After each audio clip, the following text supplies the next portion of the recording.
ತಡೆ ಹಿಡಿದಿದ್ದೆ. ಅದಕ್ಕೆ ಎರಡನೇ ಬಾರಿ ಮತ್ತೆ ಇದನ್ನು ಎಸ್ಟಿಮೇಟ್ ಮಾಡಿ ಸುಮಾರು 5 ಕೋಟಿಗಳ ಯೋಜನೆಯನ್ನು ಪ್ರಾರಂಭ ಮಾಡಿ ಇವತ್ತು ಗುದ್ದಲಿ ಪೂಜೆಯನ್ನು ತುಂಬ ಸಂತೋಷದಿಂದ ತುಂಬ ಹೃದಯದಿಂದ ಎಲ್ಲ ಸಾರ್ವಜನಿಕರ ಮತ್ತು ಮಾಧ್ಯಮದವರ ಸಮ್ಮುಖದಲ್ಲಿ ಸಂತೋಷದಿಂದ ಪೂಜೆಯನ್ನು ಮಾಡಿದ್ದೇವೆ. ಎಲ್ಲರೂ ಒಟ್ಟಿಗೆ ಈ ಯೋಜನೆ ಸುಲಲಿತವಾಗಿ ನಡೆದು ತಿಪ್ಟೂರು ಪಟ್ಟಣಕ್ಕೆ, ತಿಪ್ಟೂರು ನಗರಕ್ಕೆ ಸುಂದರವಾದಂಥ ಒಂದು ಯೋಜನೆಯನ್ನು ತಯಾರು ಮಾಡಿದ್ದೇನೆ. ಇದು ಬರೀ ಕುಡಿಯೋ ನೀರಿಗೆ ಕೊಡ್ತಕ್ಕಂಥ ಯೋಜನೆ ಅಲ್ಲ, ಇದು ಕುಡಿಯೋ ನೀರಿಗೆ ಬೇರೆ ಬೇರೆ ಯೋಜನೆಗಳನ್ನ ಮಾಡಿದ್ದೇನೆ.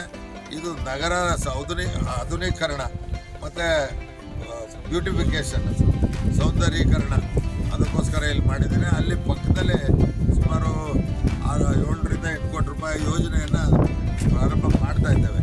ಏನಪ್ಪ ಅದು ಅಂದರೆ ಗ್ಲಾಸ್ ಹೌಸು. ಈ ಭಾಗಕ್ಕೆ ತಿಪ್ಟೂರು ನಗರದಲ್ಲಿ ದೊಡ್ಡದಾದಂಥ ಸಾರ್ವಜನಿಕ ಸಭೆ ಸಮಾರಂಭಗಳನ್ನ ಮಾಡಲಿಕ್ಕೋಸ್ಕರ ಯಾವುದೇ ಅವಕಾಶ ಇರಲಿಲ್ಲ. ಸ್ಟೇಡಿಯಂನಲ್ಲೇ ಎಲ್ಲ ಮಾಡಬೇಕಾಗಿತ್ತು. ಕೆಲವು ಸಂದರ್ಭದಲ್ಲಿ ಸ್ಟೇಡಿಯಂ ನಮಗೆ ತೊಂದರೆ ಆಗ್ತಿತ್ತು.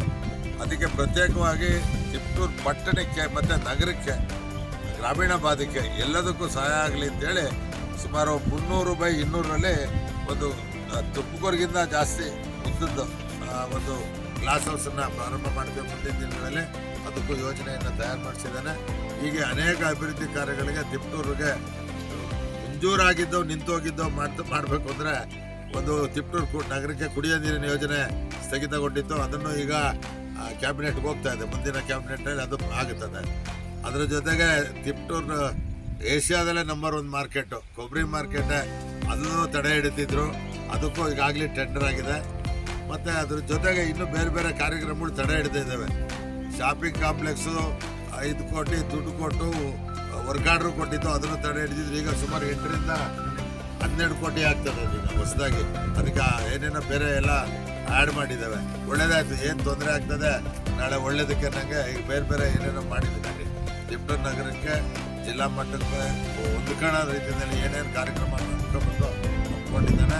ಮತ್ತು ಅದ್ರ ಜೊತೆಗೆ ಫುಡ್ ಕೋರ್ಟ್ ಅಂತ ಮಾಡ್ತಾ ಇದ್ದೇವೆ, ಅದು ಮಾಡ್ತಾ ಇದ್ದೇವೆ. ಮತ್ತು ಸುಮಾರು 65 ಶಾಪ್ಸ್ ಆಗ್ತದೆ. ಮತ್ತು ಫುಡ್ ಕೋರ್ಟಲ್ಲೂ 10/10 ಮಾಡ್ತೀವಿ, 10/10. ಮತ್ತು ಮುಂದೆ ಕೂರಕ್ಕೆ, ನಿಲ್ಲಕ್ಕೆ, ಓಡಾಡಲಿಕ್ಕೆ ಒಂದು ಅವಕಾಶನೂ ಮಾಡ್ತೇವೆ. ಹಾಗೆ ಅನೇಕ ಅಭಿವೃದ್ಧಿ ಕಾರ್ಯಕ್ರಮಗಳಿಗೆ ಈಗ 2ನೇ ಹಂತದಿಂದ ಪ್ರಾರಂಭ ಮಾಡಿದ್ದಾರೆ. ಯಾವ್ಯಾವ ವಜಾ ಆಗಿದ್ದೋ ಈಗ ಇದನ್ನು ಮೊನ್ನೆ ಗೃಹ ಸಚಿವರು ಹೇಳಿದ್ರು, ಅಪ್ರೂವ್ ಮಾಡಿದ್ದೀನಿ ಅಂತ ಹೇಳಿ. ಯಾವುದು ಜೈಲ್ದು ಯಾವ್ಯಾವ ಪ್ರಾರಂಭ ಮಾಡಿದ್ದೋ ತಡೆ ಹಿಡಿದಿದ್ರೋ, ಯಾರು ಹಿಡಿದಿದ್ರೆ ಅಂತ ನಾನು ಹೇಳಕ್ಕೆ ಹೋಗೋದಿಲ್ಲ. ಆ ಕಾಲದಲ್ಲಿ ಮಾಡಬೇಕಾದಂಥ ಯೋಜನೆಗಳಲ್ಲಿ ನಿಂತಿದ್ದು. ಈ ಅವಧಿನಲ್ಲಿ ನನಗೆ ದೇವರು ಆಯಸ್ ಕೊಡಲಿ, 4-5 ವರ್ಷ ಧೈರ್ಯವಾಗಿ ಇದಕ್ಕೆ ಯೋಜನೆಗಳೆಲ್ಲ ಮುಗಿಸ್ಲಿಕ್ಕೆ ಅವಕಾಶ ಮಾಡಿಕೊಡ್ಲಿ ಅಂತೇಳಿ ಆ ದೇವ್ರನ್ನ ಬೇಡಿ ತಮ್ಮೆಲ್ಲರ ಸಮ್ಮುಖದಲ್ಲಿ ಇವತ್ತು ಸಂತೋಷದಿಂದ ಇದನ್ನು ಬುದ್ಧಿ ಪೂಜೆ ನೆರವೇರಿಸಿದ್ದೇನೆ. ಆದಷ್ಟು ತ್ವರಿತವಾಗಿ ಗುಣಮಟ್ಟದ ಕಾಮಗಾರಿಯನ್ನು ಮಾಡಿಸ್ಲಿಕ್ಕೆ ಮಾಡ್ತೇವೆ. ಅಲ್ಲಿ ಮತ್ತೆ ಇದನ್ನು ಮಾಡ್ತೇವೆ, ಏನು ಬೋಟಿಂಗು, ಅದೇ ಸುಂದರೀಕರಣ ಅಂದರೆ ಅದೆಲ್ಲ ಬರ್ತದೆ. ಸೌಂದರ್ಯೀಕರಣ ಅಂದರೆ ಆ ಸೌಂದರ್ಯೀಕರಣ ಮಾಡಿ ಅದಕ್ಕೆ ಏನು ಬೇಕೋ ತಿಪ್ಟೂರು ನಗರಕ್ಕೆ ವಿಹಾರಕ್ಕೆ ಬಂದರೂ ಕೂತು ಒಂದು ಕಡೆ ಕಾಫಿ ಟೀ, ಒಂದು ಕಡೆ ದೋಸೆ ತಿನ್ನಂಗೂ ವ್ಯವಸ್ಥೆ ಮಾಡಬೇಕು ಅಂತ ಮಾಡಿದ್ದೀನಿ. ಕ್ಯಾಂಟೀನ್ಗಳು ಮಾಡೋಕ್ಕೆ 2 ಕಡೆ ಕ್ಯಾಂಟೀನ್ ಮಾಡಿ 3 ಕ್ಯಾಂಟೀನ್ ಇದೆ, ಅದನ್ನು ಮಾಡಿದ್ದೀನಿ ಪ್ಲ್ಯಾನ್ನಲ್ಲಿ. ಸೊ ಇದನ್ನೆಲ್ಲ ಮಾಡ್ತಕ್ಕಂಥದ್ದಕ್ಕೆ ನಿಮ್ಮ ಮಾಧ್ಯಮದವರ ಪ್ರಚಾರ ಭಾಳ ಮುಖ್ಯ. ಆದ್ದರಿಂದ ಇಷ್ಟು ಯೋಜನೆಗಳು ಈಗ ಪ್ರಾರಂಭ ಮಾಡ್ತಾ ಇದ್ದೇವೆ. ಅದನ್ನು ನೀವೆಲ್ಲ ಸಹಕಾರ ಕೊಡಬೇಕು ಅಂತ ಕೇಳಿ ನನ್ನ ಜನತೆಗೂ ಇದನ್ನು ಅರಿವು ಮೂಡಿಸ್ತಕ್ಕಂಥ ಕೆಲಸವನ್ನು ಮಾಡಿ ಅಂತ ಹೇಳಿ ನಮ್ಮೆಲ್ಲರಿಗೂ ಒಳ್ಳೆಯದಾಗಿ